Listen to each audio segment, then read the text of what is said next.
Boa noite, bem-vindos ao Bela Saúde, quarta-feira. E essa quarta-feira vai ser muito especial, porque nós vamos rever um programa aqui que teve muito sucesso, teve uma audiência muito boa. Nós vamos falar de gravidez tardia. É isso, Scudeler? Sim, Cris. Gravidez tardia está acontecendo no mundo uma coisa. As mulheres primeiro estão se formando do sentido faculdade. Depois elas querem ter um espaço no mercado de trabalho. Aí sim, casar e ter filhos. Automaticamente elas resolvem ter filhos muito mais tarde. Tem um lado bom, que é financeiramente mais estável, estão mais preparadas, mais com consciência do que é ter filho, isso é um lado bom.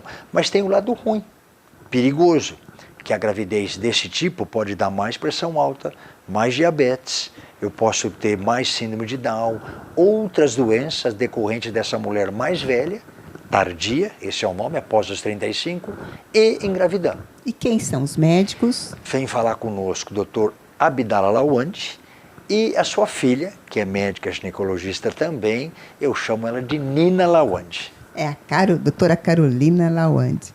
Então assista, tenho certeza que vocês vão gostar muito desse programa.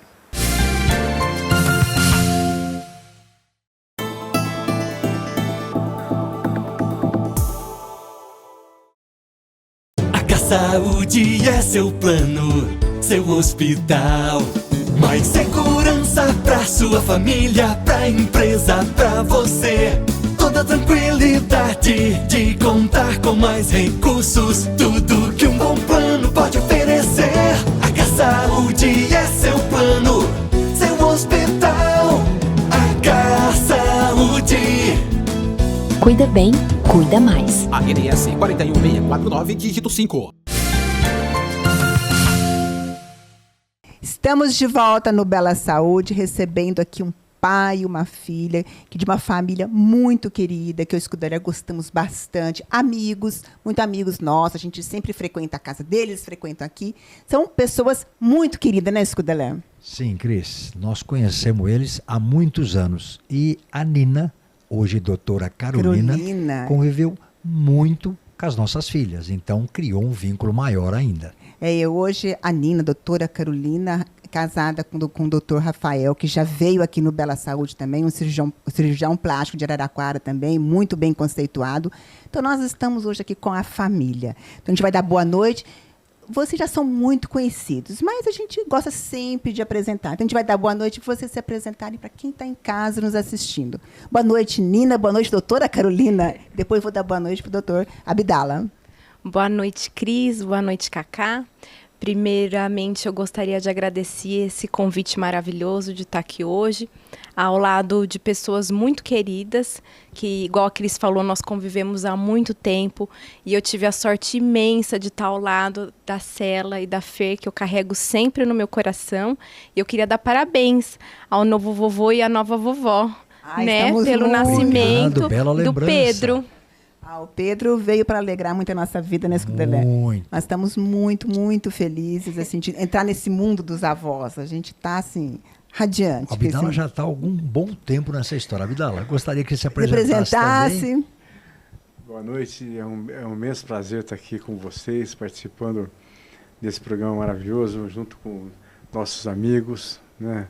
A Cris Scudeler, eles moram no nosso coração também. Parabéns aos vovôs frescos, né? Estamos começando a batalha.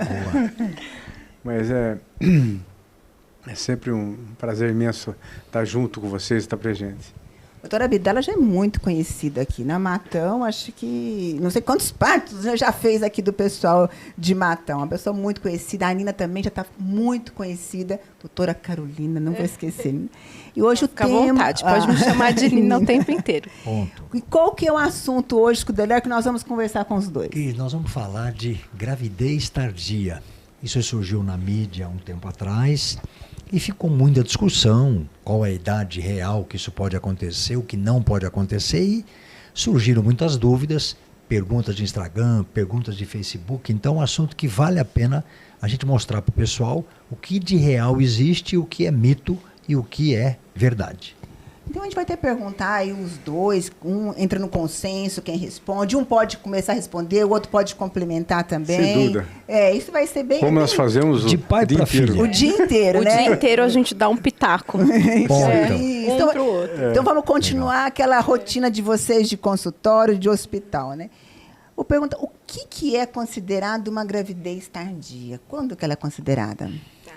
Essa nomenclatura, na verdade, ela surgiu para identificar uma gravidez em mulheres após os 35 anos. 35 anos. 35 anos. Mas já é um cenário muito comum que a gente vive hoje em dia, né? Assim, no dia a dia, no consultório, várias pacientes, elas buscam, na verdade, orientação sobre o período concepcional, sobre o desejo de gravidez.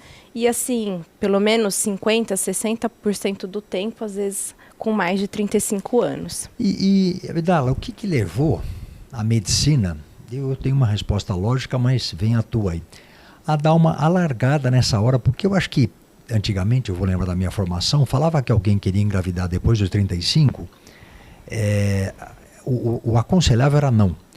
E isso foi mudando, as mulheres parece que começaram a casar mais tardiamente e, consequentemente, a ter filhos mais tarde.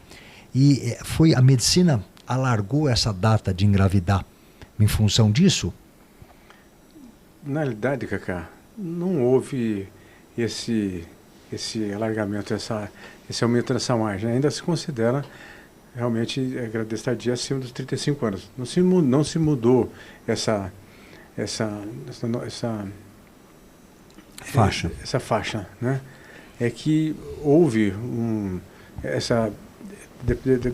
a partir do momento que as pacientes começaram a se profissionalizarem, então passou a se postergar esse período delas querer ser mãe. Tal. Só que isso não teve um consenso, ao mesmo tempo, da medicina.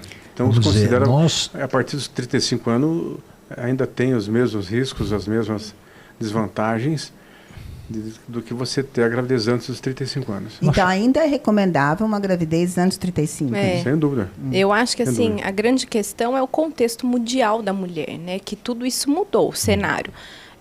Claro que eu acho que o principal fator foi esse contexto profissional, mas foram inúmeros motivos que levaram as mulheres a decidirem por postergar a maternidade. E só pegando lá, gravidez de risco considerado após 35?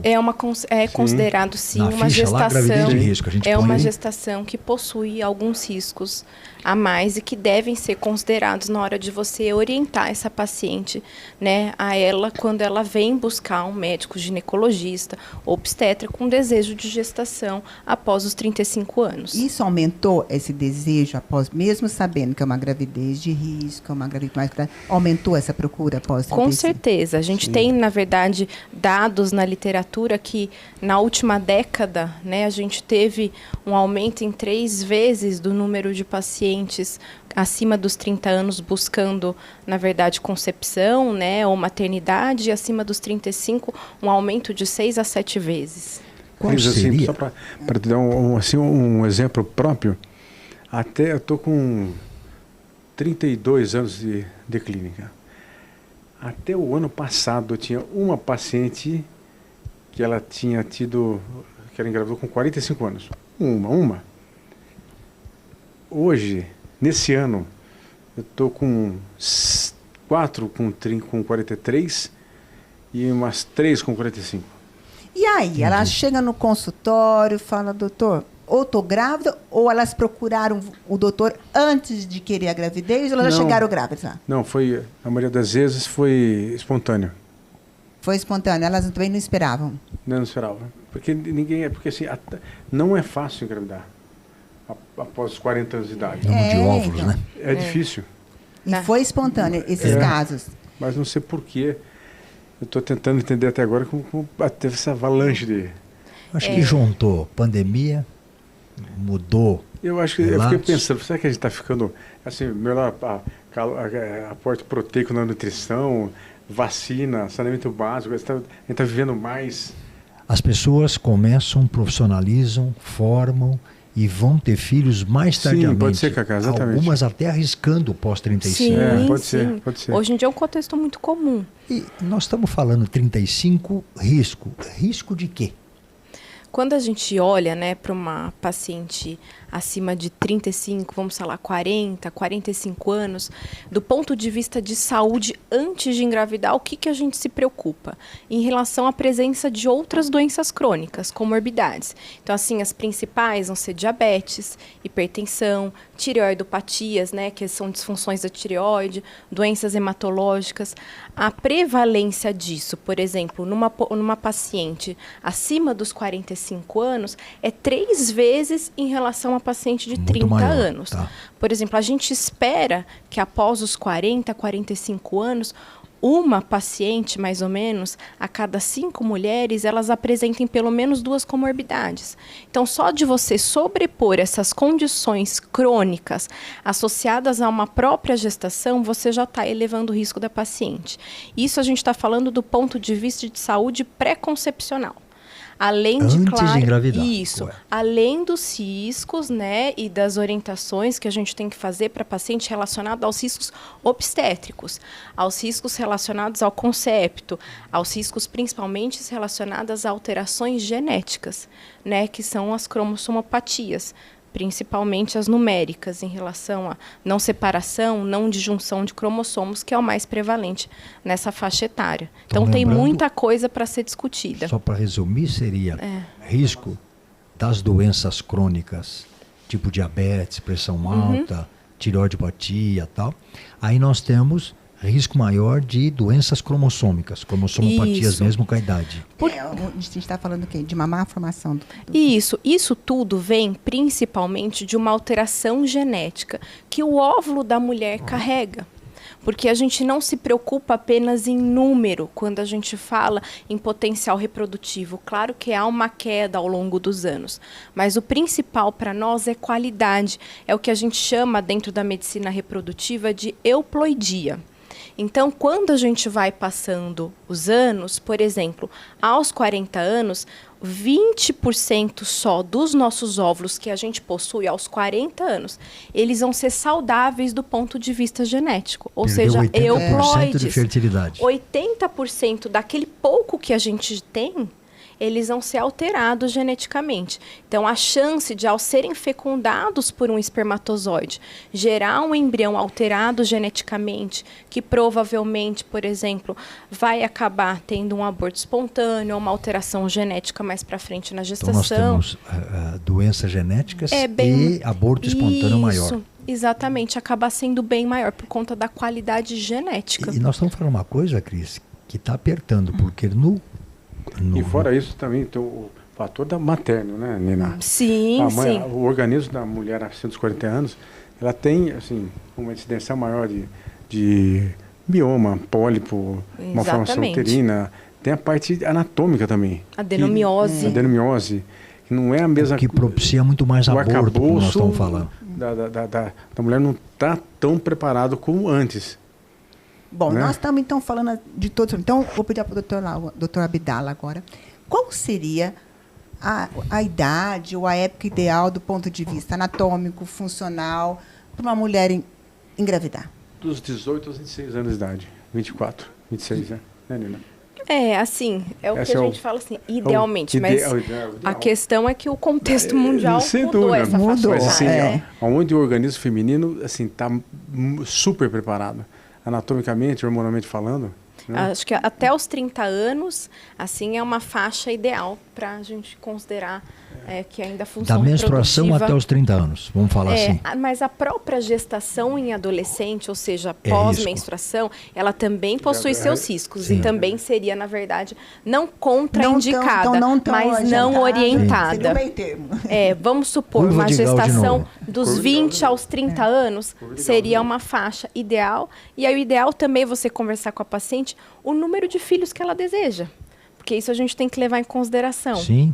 Um filho, você iniciar aos 30 anos, bacana. Quero 3 filhos. Talvez devesse iniciar Começar mais antes. cedo, lógico. Exatamente. E hoje, vamos agora falar um pouquinho as pacientes. Elas procuram porque antigamente a gravidez surgia, não procuravam, não era comum, né? Pelo menos procurar um médico antes de pensar na gravidez. Procurava depois que estava grávida. E pelo que eu estou vendo os doutores aqui falar, hoje as pacientes procuram antes. Estou pensando em engravidar, Sim. já procuram antes, tem essa preparação antes? Eu acho que até, na verdade, uma educação que deve ser passada do médico ao paciente, na verdade, uma conscientização da população. Porque eu falo que era muito comum, na verdade, a paciente, no caso a mulher, buscar o ginecologista para falar de contracepção, de anticoncepção, prevenção de gravidez.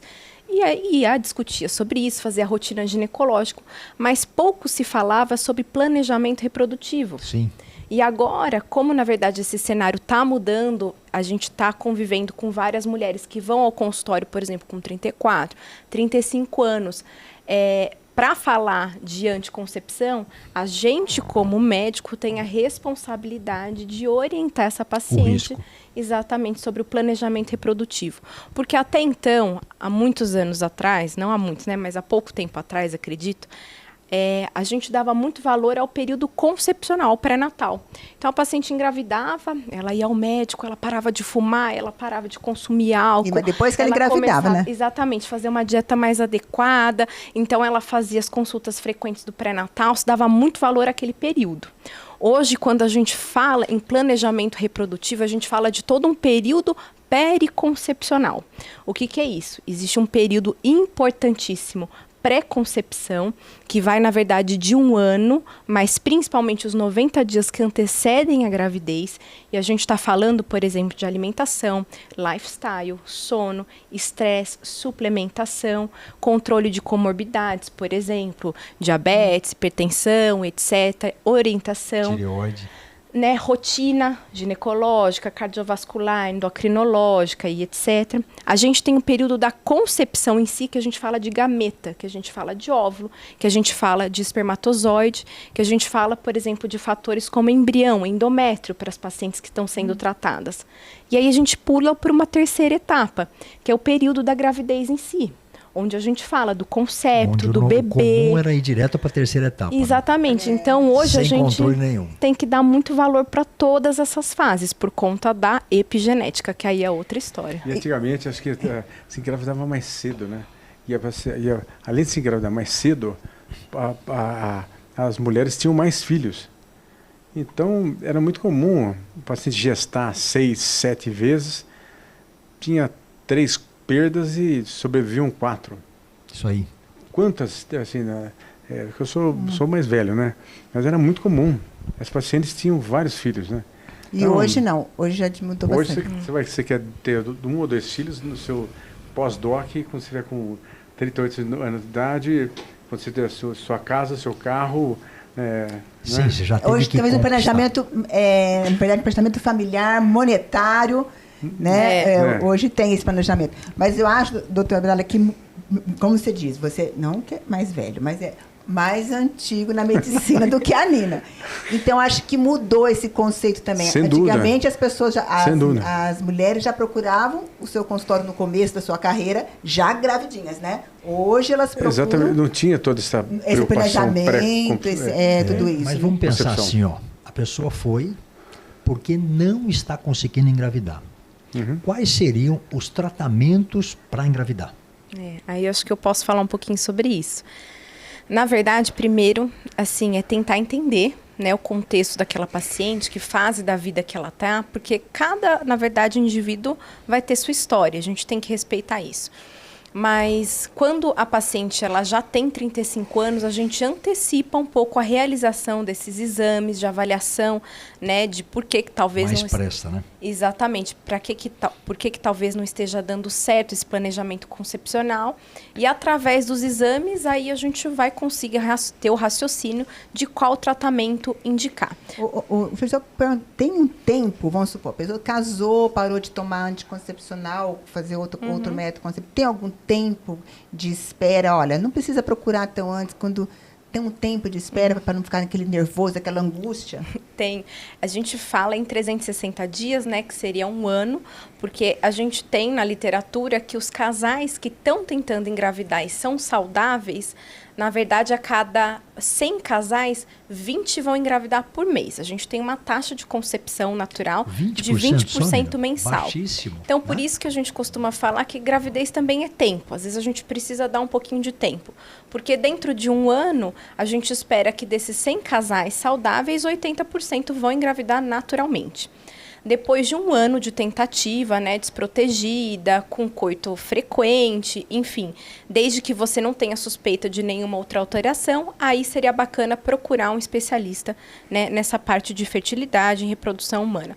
Agora, existem algumas situações que orientam a antecipação, né, dessa consulta, dessa investigação, que são casos de pacientes que já estão com mais de 35 anos, porque aí a gente não tem tanto tempo a perder, ou quando a gente, sabidamente, a gente tem alguma suspeita de que aquela paciente ela seja portadora de endometriose, que, por exemplo, o parceiro tem algum fator masculino, né? Então ele tem história, por exemplo, de uma criptorquidia na infância, ou uso anabolizante, por exemplo, ou que ela tem... Você viu o que a doutora falou, hein, gente? Uso de Frisem. anabolizante, vamos frisar isso, que hoje é muito moda, né? Tem que tomar Terrível. cuidado, tem que saber fazer direitinho isso.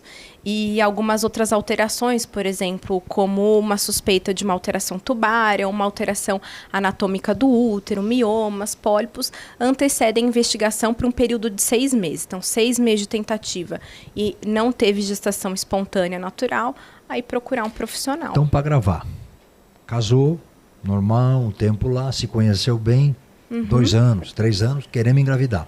Para de tomar pílula, ou tira o implante, ou, enfim, o método anterior. E aí, 1 ano, e se tiver história positiva para alguma coisa dessas que você citou, 6 meses. Isso, pra ficar perfeitamente. gravado é isso. Isso, perfeitamente. Bom, gente, a Nina está falando disso porque ela tem essa especialidade. Até é bom falar para o pessoal em casa, né, Nina, que é a sua especialidade, né? É. Ela fez especialização em reprodução. Em reprodução humana. Em reprodução humana, então ela é realmente... Ela faz engravidar e depois o pai acompanha. O pai acompanha, ela é uma expert no Negócio assunto. de família. Negócio de família. Agora nós vamos para um rápido intervalo. Nosso bate-papo está muito bom aqui. Nós vamos voltar com mais conversa sobre esse tema tão interessante. Voltamos já já.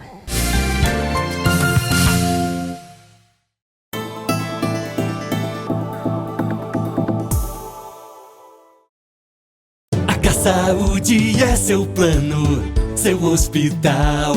Mais segurança pra sua família, pra empresa, pra você. Toda tranquilidade de contar com mais recursos. Tudo que um bom plano pode oferecer. A Saúde é seu plano, seu hospital. A Saúde. Cuida bem, cuida mais. ANS 41649, dígito 5. Estamos de volta aqui falando sobre gravidez tardia e estávamos conversando no outro bloco sobre tipos de tratamentos para engravidar. E a doutora Carolina, eu chamo de Nina, estava explicando sobre esses tipos de tratamentos possíveis e vamos voltar a esse assunto, Nina. Então, na verdade, quando a gente fala sobre tratamento de reprodução assistida, a gente vai dividir em 2 grupos. As técnicas que a gente diz de baixa complexidade e as técnicas de alta complexidade. O que seria baixa complexidade? Seria o coito ou namoro programado, que muitas pessoas conhecem, e a técnica de inseminação intrauterina, que é muito diferente. Pergunta, Pode falar. esse coito programado ou namoro programado, como é que é? Porque o pessoal às vezes não capta bem. Então, tanto o coito ou namoro quanto a inseminação intrauterina, a gente respeita o trajeto natural do encontro dos gametas. Então, na verdade, a paciente, ela pode ser realizado um tratamento em ciclo natural, vamos supor se ela possui capacidade ovulatória, ou pode ser feita a indução dessa ovulação, com medicação desde via oral até via injetável. Mas o porquê que eu falo que respeita o trajeto natural do encontro dos gametas? Porque, na verdade, o sêmen, que é o gameta masculina, ele vai ascender pela vagina, passar pelo trajeto de colo do útero, passar pelas trompas, fecundar o óvulo na porção distal da tuba uterina, né? Esse óvulo fecundado, fertilizado, já formou embrião dali 12 horas, ele vai ser um embrião de 2º, 3º, 4º dia. No 4º dia, em estágio de mórula, ele vai entrar na cavidade uterina e ele vai ser implantado no estágio de blastocisto por volta do 5º a 7º dia de desenvolvimento embrionário. A diferença entre o coito e a inseminação é o preparo do fator masculino. No coito, na verdade, é feita a estimulação e é orientada ao casal que tenha relações sexuais em um momento específico, né, que antecede a ovulação. E no caso da inseminação intrauterina, é feita também uma estimulação ou em ciclo natural, mas em vez de orientar o casal até esse coito, né, a relação sexual em casa, é feito um preparo do sêmen em laboratório e essa capacitação espermática, ela é depositada numa seringa e é injetado dentro do útero, da cavidade uterina da paciente, no momento de maior potencial fértil, que seria pré-ovulatório. Aí seria a inseminação uterina. Inseminação, isso é inseminar dentro do útero, por isso que é intrauterina, o que é completamente diferente de fertilização in vitro. Né? Entendi. Quando a gente fala de fertilização in vitro ou ICSI, que é uma outra técnica de alta complexidade, que seria injeção intracitoplasmática de espermatozoide, são as técnicas que a gente faz dentro do laboratório, por isso o nome in vitro. Então, na verdade, aí ao contrário da estimulação que a gente faz, por exemplo, para coito ou para inseminação, a gente usa doses altas de medicações, que são hormônios, que vão fazer estimulação ovariana. Para quê? Porque dentro de uma técnica de baixa complexidade, que é o coito ou a inseminação, a gente procura o recrutamento de um folículo. A gente quer uma ovulação. No caso da fertilização in vitro ou da injeção intracitoplasmática de espermatozoide, a gente quer o maior número de óvulos possíveis. Então, a gente procura um recrutamento multifolicular. Por isso, gêmeos, trigêmeos e afins quando estimulam. Que já não é o objetivo do tratamento, mas que antigamente acabava acontecendo. Sim. E aí eram até gestações famosas, quadrigêmeos. Sim. Por isso que eu estou falando que isso explica a fisiologia. E aí, esse recrutamento multifolicular, esse ovário hiperestimulado, né, ou estimulado, termo correto, a paciente ela vai ao laboratório, ela faz uma aspiração desses vários folículos que cresceram, que a gente chama coleta de óvulos. Esse gameta feminino, que é o óvulo, é levado ao laboratório, é colocado em uma placa de vidro, e aí é feito o procedimento de ou fertilização in vitro, que você coloca, na verdade, um número maior de espermatozoides, vamos supor, 400 a 500 mil espermatozoides em uma placa de vidro, e você vai esperar que um desses espermatozoides entre no óvulo, faça a fecundação, a fertilização. E o procedimento que a gente chama de ICSI, o que é isso? É pegar um espermatozoide, quebra a cauda, ativa o gameta, injeta um espermatozoide dentro do óvulo. Então, é 1 para 1. Ao contrário da fertilização, que são vários espermatozoides para um óvulo. Esse embrião, né, esse gameta feminino, ele é fertilizado, é gerado um embrião, e da mesma maneira que eu falei, 12 horas, 2, 3, 4 dias, ao invés daquele ambiente de tubo uterina, ele fica, na verdade, num ambiente de uma incubadora. Então, e aí, o famoso bebê de proveta, que se falava antigamente. Tá?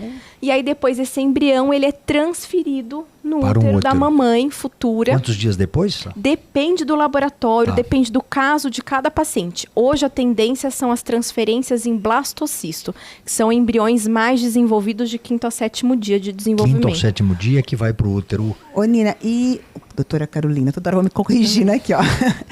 Isso esse cuidado, essa mulher que chegou lá no seu consultório, conversou com você, o casal chegou, olha, não consigo, tudo. Mesmo cuidado que nós falamos de toda de gravidez, até 35 anos no máximo, tem que tomar esse cuidado também, ou uma paciente ou acima de 40 anos também não vai ter risco, pode fazer normalmente. Entra nos riscos normalmente, ou nesse caso de inseminação, não? Na verdade, eu acho que esse é o maior estigma que a gente tem dentro da reprodução humana, que ela evoluiu demais, teve marcos históricos dentro da reprodução, como congelamento, como a técnica, né, que a ICSI foi um grande marco também, mas eu acho que um fato que não foi mudado, e isso é algo que muitas pessoas ainda não entendem, é que a reprodução assistida ela não trata a qualidade ocitária. O que isso quer dizer? Ela não muda a fator idade. Então, a mesma dificuldade que a gente tem para a gravidez natural, que seria, por exemplo, uma queda da fertilidade mais importante, exponencial, a partir dos 35 anos, dentro da fertilização, né, da reprodução humana, a gente continua enfrentando o mesmo problema. Então, o problema não vai mudar. Esse problema não vai mudar. O que a gente consegue fazer hoje também, que foi uma grande evolução dentro da reprodução, são biópsias pré-implantações para detectar alterações genéticas do embrião e, na verdade, evitar de transferir esses embriões que são alterados geneticamente. Fertilizou em laboratório, antes de pôr no útero, olhar se esse... Isso, fazer um procedimento, uma biópsia, que não é feito rotineiramente, nem aconselhável fazer de rotina. Isso quando a paciente tem mais de 35? Na verdade, em várias situações, mas a idade é um fator que contribui para a biópsia por conta disso, que a gente tem maior incidência de alterações genéticas. Ô Bidala, na prática lá, consultório, dia a dia normal, ou de mais idade ou de menos idade, chegou lá, ó, escapou, engravidei. Eu estou invertendo um processo que deve ser o mais comum ainda, apesar de a gente falar, ó, tem que fazer o preparo antes, não chegar de repente. E ela tem, como você falou, essa de 43 anos, que está aí recente. E o que se faz? Duas perguntas. Ela quer engravidar, está com 43, ela quer engravidar. Relacionamento novo, ou não tiveram um filho, sei lá, possibilidades diferentes. Ou ela já está grávida. Na primeira conduta, ela quer engravidar. O que é feito normalmente? Quais são as primeiras condutas do doutor? Na verdade, a gente faz todo esse aconselhamento que a Nina falou, pré-concepcional, né? Essa orientação desses micronutrientes, todo esse preparo. Você vê toda essa... É importante, você não escapa do exame de rotina normal para ver se essa parte anatômica está dentro adequado. Você faz o Papa Nicolau, faz a colposcopia, faz o ultrassom transvaginal para ver essa parte anatômica interna, faz a mamografia, ultrassom das mamas, né? E se houver assim, possibilidade, ver toda essa parte de reserva ovariana, como é que está todo o eixo endócrino, hipófise, tireoide, suprarrenal, ovário, para ver se essa possibilidade, como é que está essa taxa de fertilidade, qual a possibilidade dela engravidar ou não, e qual a chance de ter algo errado. E ver se a paciente tem alguma comorbidade assim associada. Se está controlada ou não, se a paciente é diabética, se é hipertensa, se ela tem uma tireoidopatia, ou se ela tem uma doença hematológica. Então você tem que preparar tudo. Eu gosto de fazer uma revisão do carro antes de viajar. Que entendeu? É o comum. Então tá, pré... Sim. Ou isso pós seria o mesmo raciocínio, né? Quanto mais cedo você pegar, melhor. Até o esposo, você orienta aí ao urologista, tem aqueles micronutrientes que eles passam, composto de zinco, vitamina B, isso C. Isso é o pré. Isso, pré, isso que o Cacá está falando. E agora chegou lá grávida. Chegou grávida lá desesperada, doutor, estou grávida, 43 anos de idade. Você assim, calma. Primeira coisa é calma. Calma. Muita calma nessa hora. Porque daí você tem que, assim, tentar, assim, como eu posso falar assim, acalmar a paciente, assim, receber a paciente. Acolher, exatamente, bem colocado. Porque você tem um pré-natal de alto risco, e que você vai fazer todo esse protocolo de pré-natal de alto risco. Certo, Cris? E não foge, então você vê a mesma coisa. Fazer todo esse exame ginecológico, de rotina, lógico que não vai fazer a mamografia, mas faz o ultrassom da mama, assim, toda a parte anatômica está tudo ok, se não tem alguma comorbidade, se está equilibrado ou não, se tem que fazer esse approach, esse equilíbrio. Protocolo, né? Exato, para minimizar esse risco que ela está num platô maior, certo? Tem algum exame que para saber se está tudo bem, se o neném está tudo bem com o neném? Tem algum exame que faz nesse caso? Assim, o exame que dá assim com 100% de especificidade seria uma biópsia, para você ter uma biópsia da placenta, que é uma biópsia vilocorial, que é uma situação que você faz realmente quando você tem indicação. Porque apesar de ter um percentual baixo de perda gestacional, não deixa de ser um ato invasivo. E então, aquele exame morfológico que fazem, isso, então? mas exatamente, você faz esse exame morfológico do primeiro trimestre entre 10 a 14 semanas gestacionais, para você medir a translucência local e ver assim, toda a parte anatômica do feto. Morfológico. O morfológico explica, porque muita gente não sabe o que é. Eu mesmo não sabia o que é esse morfológico, desde que minhas meninas engravidaram por fazer esse exame. Apesar de que, sinceridade, eu falava, para que vai fazer isso? O que vai acontecer se souber que não está tudo bem? Eu acho que talvez seja o exame mais importante do pré-natal, do ponto de vista fetal, né? O ponto de vista materno. Pré-natal. Pré-natal. Né? A gente está falando de embrião. De embrião não, perdão, de feto, porque já é um feto. Pré-nascimento. Exatamente. Quando a gente vai falar de uma gestação, a gente sempre, em qualquer coisa na medicina, a gente precisa estratificar risco. Correto. E quando a gente fala em feto, a gente também estratifica risco de alterações, né, genéticas. Principalmente nessa gravidez tardia, que é o motivo Exatamente. que nós estamos... O maior indicador dessa estratificação de risco, em relação, por exemplo, essa questão genética, antes a gente tinha a idade materna. Hoje a gente tem outras ferramentas. Então, eu acho que é um processo. É um step by step que a gente fala, de passo a passo. Então, começa com uma boa anamnese, igual acho que eu já falei, meu pai já falou, né, estratificando o risco da paciente, a idade materna. O primeiro ultrassom que você vai fazer, normalmente você vai fazer para datar a gestação. Então, o primeiro ultrassom que é realizado via transvaginal é um ultrassom para datar a gestação. Mas naquele ultrassom você já começa a ver as estruturas, né, que fazem parte da placenta, né, que vão fazer parte de toda essa parte anatômica, estrutura fetal também. E aí você vai planejar de fazer esse ultrassom morfológico de primeiro trimestre, porque existe o morfológico de segundo, né, que seria entre 11 e 14 semanas, igual meu pai disse. O principal parâmetro para avaliação é a translucência nucal, mas são avaliadas outros parâmetros também, que são indicadores menores de alterações genéticas. E a partir disso você vai triando. Tem outros exames, beta-HCG, PAPIA, né, que você pode associar um exame ao outro para aumentar a sensibilidade que a gente tem de detecção de alterações. Esses exames, por exemplo, vieram alterados, aí você pode indicar outros exames, inclusive que antecedem a biópsia de vilo, porque ela tem o fator que é dificultador, é por ser um exame invasivo, igual o meu pai falou. Sim. Aí entra o NIPT, biópsia, que é o né? NIPT, que aí eu acho que ele pode falar um pouquinho sobre isso também. Como que é esse exame? Antes dele, o transvaginal, que muitas pacientes perguntam, é dúvida comum, pode ser feito em qualquer fase da gravidez? Vai depender da fase, né, qual o intuito, mas inicialmente a melhor via é transvaginal para avaliação. Logo, assim, na 8ª, 9ª semana já passa para a via abdominal, mas você pode continuar fazendo, por exemplo, o exame transvaginal para avaliação de colo uterino, que é um outro parâmetro que você pode ou não avaliar mais para frente na gestação. Então, normalmente não se faz de rotina um exame transvaginal em todas as consultas, mas ele pode ser feito para avaliação de outros critérios. Normalmente você faz o transvaginal até 13, 14 semanas, porque daí ele perde a acuracidade do método.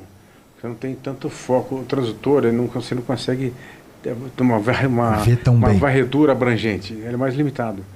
Daí você pode associar junto com o morfológico de segundo trimestre, de 22, 24 semanas, para mensurar o colo uterino, que é um fator para você assim, ter uma sensibilidade. Hoje você sabe que um colo uterino com menos de 2,5 centímetros, com 22 semanas, tem um percentual alto de trabalho em parto prematuro. Perfeito. Então, muitas vezes você associa esse transvaginal para mensurar o colo do útero junto com o morfológico do segundo trimestre por via abdominal, faz os dois juntos, nessas situações. No terceiro trimestre, para você ver se esse colo também está trabalhando, se essa paciente tem a possibilidade de evoluir para um parto normal ou não, como é que está a apresentação. Se uma paciente, por exemplo, tem uma placenta prévia, e se essa placenta saiu do orifício interno, você faz o transvaginal para ver se ele saiu do orifício interno, se está subindo ou não. Tem várias assim, aplicabilidades aí, né? Você falou assim, o paciente está com 20 dias de gestação. Aí você vai para essa translucência nucal. Que exame que é esse? Não, com de 10 a 14 semanas, Cacá. 10 a 14? É, acima disso aí. O ideal é fazer com 13 a 14 semanas, que é esse padrão ouro, né? Você mede a espessura da nuca do embriãozinho. Tem que ter um corte sagital, assim, no maior comprimento do fetinho, longitudinal, e você mede a espessura da nuquinha do embriãozinho. É muita medicina avançada, né? Mas é impressionante, eu estou impressionada. Evoluiu com os ultrassons evoluindo, né? Sem dúvida alguma. Evoluiu muito. Bom, agora vamos para uma pergunta, porque a gente ouve falar muito do tal do ácido fólico. Quando que é indicado, se é pré, se é famoso pós, no reino. O famoso. E aí, quando que é indicado, tá para os dois, se pré, se pós, se antes continua de engravidar, tomando depois que já engravidou? Na verdade, assim, o ácido fólico ou folato, né, na verdade, ele é muito importante para uma via de metilação, que a gente fala. Traduzindo? Quando a gente fala que a gente poderia cursar com algum defeito de metilação, um deles poderia ser o defeito de fechamento do tubo neural do nenenzinho, ou formação seja, fetal. Defeitos de fechamento da coluna, anencefalia, que um dos motivos poderia ser a deficiência do folato. Por isso que é indicativo, né, indicação para as pacientes terem um alto consumo de, por exemplo, verduras escuras, ricas em folato, e consumirem a forma ativa. Hoje o ideal seria um metilfolato, né, 3 meses antes, que antecedem a concepção, então começar 90 dias, né, antes do período que você está planejando engravidar, e continuar por pelo menos 12 semanas, que seria esse momento mais crítico do fechamento da coluninha do bebê, que é o que a gente chama de, né, toda a estrutura de tubo neural do feto. Deixa eu perguntar uma coisa assim, nós fizemos esses exames, fomos até a biópsia de vilo corial lá, e detectou, eu vou pegar isso, uma alteração genética. Nós estamos no Brasil, em que o aborto é considerado ilegal, a partir de qualquer fase da gravidez, né? E como é que a gente faz com essa mãe? Porque é uma coisa que nós estamos falando da gravidez tardia, que é um risco grande esse. Como é que é feito? Porque outros países... Isso é uma conduta que legalmente é permitida tal. E aqui, como é que é abordado isso? Eu falo porque é uma situação difícil às vezes dentro do consultório, né? Eu acho que primeiro é acolher muito bem essa família, não só a paciente. Eu acho que esse é um acompanhamento que deve ser feito sempre multidisciplinar. Nós sozinhos não somos capazes, eu acho que, de fazer todo esse acolhimento e ter essa percepção do que talvez esse indivíduo, essa família está passando. No Brasil, nós possuímos apenas 3 condições legais para o abortamento, que seria a condição de que o risco de vida materno ele é alto, ele se sobrepõe à gestação, se essa gravidez foi resultado de uma violência sexual ou em condição de anencefalia. Quando detecta no nenê uma malformação, seria a ausência. Isso, exatamente. Então, são as 3 condições. As 3 condições. Mas nós sabemos que dentro da medicina existem inúmeras malformações maiores que são incompatíveis com a vida. Isso é muito difícil, o caso tem que ser levado individualmente para o Conselho Federal de Medicina e via judicial, se desejo da paciente também. É uma situação muito delicada, né? Muitíssimo. Nós delicada, entrevistamos triste, o pessoal da PAI aqui recentemente, eles pegam esses casos. Mas nós vamos para um rápido intervalo e voltamos já já. Voltamos com mais bate-papo aqui com a doutora Carolina e com o doutor Abdala. Voltamos já já, não saiam daí.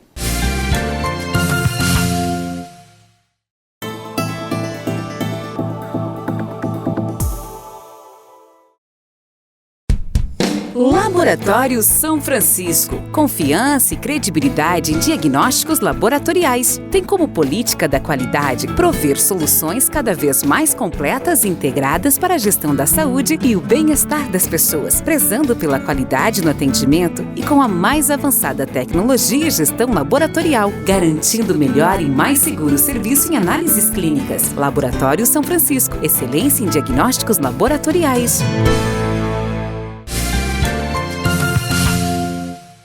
Estamos de volta aqui no Bela Saúde, falando sobre gravidez tardia. E, Nina, eu gosto de chamar assim, que acho que fica melhor para mim, viu? E nós falamos pouco, ou quase nada, sobre congelamento de óvulos. Gostaria que você explicasse isso para o pessoal que está em casa. Na verdade, o congelamento de óvulos é uma ferramenta para potencializar um futuro reprodutivo, para que a gente consiga postergar nosso potencial de fertilidade. O que isso quer dizer? Que o que foi falado aqui anteriormente, que a grande dificuldade nossa em relação ao passar dos anos, é que após os 30 anos começa um declínio da fertilidade, que ele se torna mais acentuado a partir dos 35 anos nas mulheres. E que o grande problema disso são alterações de qualidade desses nossos óvulos, que podem gerar alterações genéticas importantes lá na frente.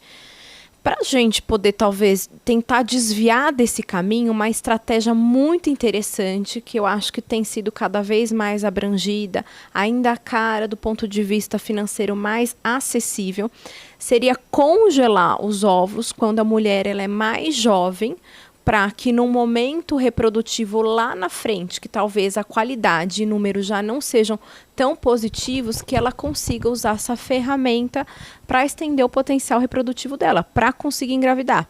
Vamos supor, eu tenho, vamos dizer, uma paciente de 30 anos e ela não tem parceiro ou não tem parceira, ou não pensa em uma produção independente no momento, ela ainda está numa carreira acadêmica longa, ela pensa em um futuro profissional, ela não pensa em nenhum planejamento concepcional, ou seja, reprodutivo, nos próximos 5, 6 anos. Ela deseja pensar em engravidar lá por volta dos 37 anos.